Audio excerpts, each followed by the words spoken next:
नमस्कार विद्यार्थी मित्रांनो, आजच्या प्रयोगाचे नाव आहे विषंदिता। द्रव पदार्थाच्या प्रवाहितेस विरोध करण्याच्या गुणधर्मास द्रव पदार्थाची विषंदिता म्हणतात। द्रव पदार्थाच्या जाडीच्या दृष्टीने देखील याचे वर्णन करता येते। उदाहरणार्थ, पाणी हे मधापेक्षा पातळ असते, म्हणून पाण्याची विषंदिता मधापेक्षा कमी असते। चला तर जाणून घेऊया या प्रयोगाविषयी। आणि विषंदिता हा एक द्रव पदार्थाचा गुणधर्म आहे। आता तुमच्या समोर या 3 परीक्षा नळ्या आहेत। याच्यामध्ये 3 द्रव पदार्थ आहेत।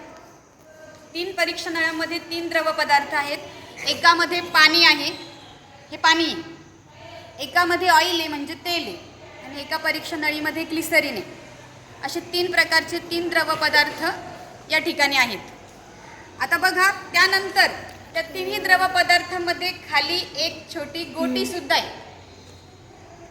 समान आकाराच्या तिन्ही परीक्षा नळ्यांमध्ये एक गोटी दिलेली आहे। आणि आता आपल्याला द्रव पदार्थाचा विषंदिता गुणधर्म नेमका काय असतो हे बघायचे। आता मी ह्या परीक्षा नळ्या काय करते, उलट्या करते, आणि त्याच्यामध्ये असणारी गोटी कशी पद्धतीने हालचाल करेल